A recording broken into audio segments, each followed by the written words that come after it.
Şerifiniz hayırlı olsun. Bugün Kırmışgal'ın 959. kunu devam etmekte. Efirde zaman yayını.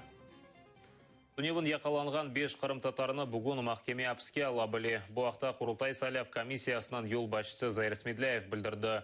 Belli ki Tunevin Mamaq Stroganovka ve Boğurça Kamenka kasabasında o'tkirilgan tintuvdan so'ng Uzeyir ve Timur Abdullayevler, Rustem Ismailov, Emil Jemadinov ve Ayder Salidinov yakalangan edi. Ularni Hizbut Tahrirga alaqasi bardir deb terrorizmda sheklaylar. Evlerinde tek diniy kitaplar taptılar. Вчера у 5 крымских татар провели обыски, затем их вывели в управление ФСБ, их задержали. Очевидно, сегодня будет суд, где им изберут сроки содержания под стражей. Ну, это традиционная схема, обыск, арест и так званая борьба с терроризмом. Сегодня для уничтожения крымских татар выбрали несколько таких тактик. Одна из них это посредством силовых структур официально, да, то есть с использованием так званой судебной системы. И вторая это похищение и убийство людей. И все это делается для того, чтобы крымские татары признали те изменения, которые произошли в 2014 году. Да, 17 кичик бала бабасыз қала біле. Бұқадар бала яқаланған Қырым татарларының айлелерінде бардыр. Сияси мабуслерінің қоранталарына ярдым көстерген Bizim балалар бірлешмесінің тешкілячыларынан бірі Лилия Бужурова білдіргеніне көре, bu балаларны да өз қанаты алтына алacaklar. Бірлешме сияси мабуслерінің 47 баласына пара топлап ерай тарқатадыр. Шымды оларының сайысы 64-ке етті. Ярдым көстере білгенлерге экранларда көстерілген телефон вастасынен бағланмаға тепсие етелер. Забрали моего мужа. Сказали, что он террорист. У меня просто слов нет. Предоставились дети у меня на руках, 4 детей. Что будет дальше, я не знаю, потому что нам ничего не говорят и не объясняют.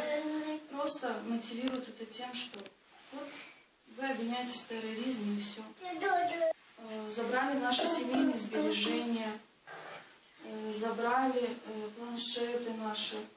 Ребенок мне сказал, говорит, мам, я этот ужас никогда не забуду, я его буду помнить всегда. Ақтемші көзіші бойынша 26-й махкеме топлашуы башланды. Адвокат Николай Полозовның сөздеріне көре, бүгінде таққатының малыматына көре, зарар көргенлеріні діңлейджеклер, Tunevin 4 ополчение векіліні зарар көрген статусында соравдан кечіргенлер. Адвокатның сөздеріне көре, оларының изаты таққат девамандаки изатындан фарқланадыр. Первым потерпевшим, который был допрошен сегодня, являлся Гусаров, член народного ополчения.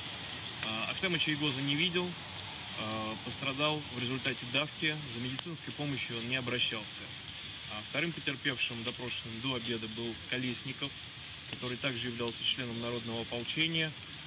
Ахтема Чайгоза Колесников не видел и заявил на суде, что он никак не пострадал. Третий потерпевший по фамилии Грек, представитель казачества, по его показаниям у него было сломано 2 ребра, он был совместно с ранее допрошенными потерпевшими Кириенко и Дорофеевым. В конец судебного заседания был допрошен еще один потерпевший, Дубаковский. Он пояснил, что записались они в ополчении всей семьей, присутствовали на митинге, пострадал от того, что ему в руку ударила пластиковая бутылка, при этом он точно не вспомнил, в какую руку. На суде он говорил, что в правую, а в показаниях, которые давал в ходе предварительного расследования, указано, что в левую.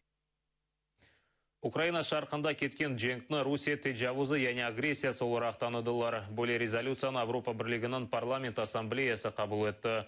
Оны Чехия векілі Кристина Зеленкова теклиф еткен. Кремльге Украина территориясындан өз ордосыны чықармаға талап еттілер. Бұне берабер айры резолюцияда Русия ешғал олынған Қырымда инсанақлары бозылуында месулетлі олғанны қайдетілі. Екі резолюцияда чоқлықнен қабыл етілді. Халық депутаты Светлана Залищук білдіргенне көре, шымды Украина Русияны месулетліке желп етмек үшін халықара махкемесіне мұражат ете біле. Ці резолюції, які були ухвалені вчора, вони визначили ті проблеми, які в тому числі були після окупації і агресії. Я говорю зараз і про заборону меджлісу, я говорю зараз і про те, що ПАРЄ підтвердила присутність російських військ на території на Сході. Ми говоримо зараз і про наших політв'язнів, про те, що Росія їх не звільняє, і цілу низка інших проблем, про неможливість захищати свої права на території Сходу, наприклад, в тих судах, які існують, тобто неможливість добитися правосуддя. Ми звертаємося до Міжнародного кримінального суду, де ми подаємо всі факти про скоєння воєнних злочинів і злочинів проти людства. Це раз. Друге, ми подаємо до Міжнародного суду ООН, де ми намагаємося притягнути відповідальність Росії до того, що вона порушила конвенцію щодо ліквідації расової дискримінації. Русия халқара тешкілатлары қойған талапларыны бежерместен Қырымны арби базаға чевіре. Бұны Европа Бірлігінің парламент ассамблеясы топлашуында Қырым-татар халық лидері Мустафа Джемилев білдірді. Джемилев шымды ишғал олынған Қырымдаки вазиетні Сталин вақытларын қияслады. Россия не только не собирается уходить из Крыма, но усиленными темпами превращает Крым в мощную военную базу, которая представляет уже угрозы для всего Черноморского региона. Одновременно Россия различными репрессивными методами вытесняет коренное крымско-татарское население из Крыма и в огромном количестве привозит из Российской Федерации людей на оккупированный Крым. По всей вероятности, не будут продолжать впускать туда и международные организации для мониторинга прав человека. Точнее, будут пускать только тех, которые через Москву в нарушение нашего украинского законодательства будут ездить в оккупированную территорию, встречаться с оккупационными властями и некоторыми коллаборантами, а потом рассказывать мировой общественности и своим избирателям о том, как прекрасно живется в условиях оккупации. И я в этой связи хотел бы поблагодарить выступавшего передо мной депутата Ле Боргни, который извинился за депутата из Франции, незаконно посетивших оккупированный Крым. Уровень свободы и безопасности в оккупированном Крыму сейчас очень напоминает самые мрачные годы сталинского режима. А по некоторым признакам оно даже хуже. По крайней мере, при советской власти, при Сталине не убивали тайно, не выкрадывали, не убивали. Там была четкая процедура репрессий и убийств людей. Сейчас этого нет. Сейчас могут просто люди исчезать. Бұл ноқтада яйынымызны екінлейміз бір-біріңізге мұқай толыны 15-30-да чықажақ яйынымызны қачырманыз көрішкенже.